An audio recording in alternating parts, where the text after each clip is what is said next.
বহু বছর আগের কথা, যখন আকাশের রং আজকের তুলনায় অনেক বেশি গাঢ় নীল ছিল এবং মানুষের মুখের কথা পাথরের দাগের মতো অটল থাকত। এটা সেই সময় ছিল যখন মানুষ প্রদীপের আলোয় নিজের মনের অবস্থা পড়ে নিতে পারত এবং বাতাসের আজানের প্রতিধ্বনি আত্মাকে শান্তি দান করত। আরবের মরুভূমির মাঝে একটি পুরনো শহর আবাদ ছিল, যার নাম ছিল রায়হান, যা নিজের খেজুর এবং আতরের সুগন্ধের জন্য বিখ্যাত ছিল। কিন্তু এ শহরের জাঁকজমক থেকে দূরে জনশূন্য প্রান্তরের কোলে একটি বস্তি ছিল, যেখানে গরিবদের কাঁচা ঘরবাড়ি ছিল। এই ঘরগুলোর মধ্যে একটি জরাজীর্ণ কুঁড়ে ঘরে বিলাল নামের এক ব্যক্তি থাকত। বয়স ৩৫-এর কাছাকাছি, গায়ের রং শ্যামলা, কিন্তু চেহারায় এক অদ্ভুত নূর, যা শুধু সেই সব চেহারার মানুষদের থাকে যারা রাতে উঠে নিজের রবের সামনে চোখের জল ফেলে।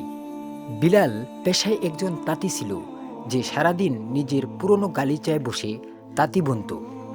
সুতোর মাঝে তার আঙ্গুলগুলো এমনভাবে চলত যেন কোনো যন্ত্রী কোনো বাদ্যযন্ত্র বাজাচ্ছে, কিন্তু তার নিজের জীবনের যন্ত্রগুলো জট পাকিয়েছিল। বিলালের কাছে দুনিয়াবি সম্পদের নামে শুধু একটি ছেঁড়া চাদর এবং কয়েকটি মাটির পাত্র ছিল, কিন্তু তার সিনহা বা বুকের ভিতর যে হৃদয় স্পন্দিত হতো তা সবর এবং ধৈর্যের কৃতজ্ঞতার খাজানায় ভরপুর ছিল।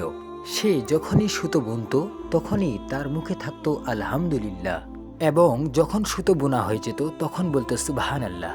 তার স্ত্রীর নাম ছিল জয়নব, যে শহরের এক সম্ভ্রান্ত পরিবারের মেয়ে ছিল, কিন্তু সময়ের বিভ্রন্তনে তার বাবা গরিব হয়ে গিয়েছিলেন এবং বিলালের সাথে তার বিয়ে হয়ে গিয়েছিল। শুরুর দিকে জয়নব বিলালের দারিদ্র্যকে নিজের ভাগ্য মনে করে গ্রহণ করে নিয়েছিল, কিন্তু রায়ান শহরের বাতাসে এক অদ্ভুত বিষ ছিল, দেখানোর বিষ। বিল্লালের প্রতিবেশী হিসেবে একজন সওদাগর থাকত, যার নাম ছিল হামিদ। হামিদের রেশমের ব্যবসা ছিল এবং তার বাড়িটি পাকা ইট এবং মার্বেল পাথর দিয়ে তৈরি ছিল, কিন্তু তার উঁচু দেয়ালের আড়াল থেকে সুস্বাদু খাবারের সুগন্ধ আসত, যা জয়নবের ধৈর্যের পরীক্ষা নিত। যে এক সময় বিলালের ঘামের উপার্জনে খুশি হতো, সে ধীরে ধীরে বদলে যাচ্ছিল। তার চোখে ভালোবাসার জায়গায় হাহাকার আর বিলালের প্রতি ঘৃণা জন্মে গিয়েছিল। এক সন্ধ্যায় যখন বিলাল সারাদিনের পরিশ্রম শেষ করে বাড়ি ফিরল, তখন তার হাতে রুটি আর শুকনো খেজুর ছিল।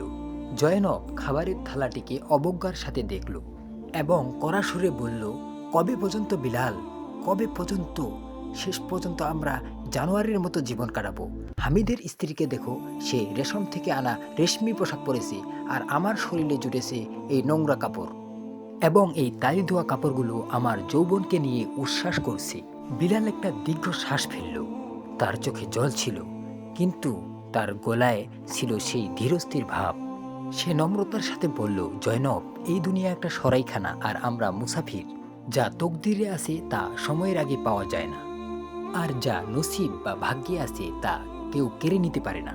আল্লাহ নিজের বান্দাদের অভাব দিয়ে পরীক্ষা করেন যে কে তার ইচ্ছায় সন্তুষ্ট থাকে। জয়নব বিরক্ত হয়ে উঠল।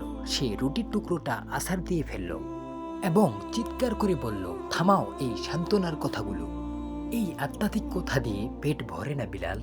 আমার সম্মান চাই, আমার সেই মর্যাদা চাই যার আমি হকদার। তোমার এই ফকিরি আর এই সবর আমাকে তিল তিল করে মারতে শুরু করেছে। বিলাল চুপ করে রইল। সে কিছুই বলল না, শুধু নিজের নজর নিচু করে রইল, কারণ সে জানত যখন হৃদয়ে দুনিয়ার লোভ বাসা বাঁধে তখন হেদায়েতের আলো পৌঁছানো মুশকিল হয়ে পড়ে। সেই রাতেই বিলাল তাহাজ্জুদের সময় উঠল। সে উজু করল এবং অন্ধকারের মাঝেই নিজের রবের সামনে দাঁড়িয়ে গেল।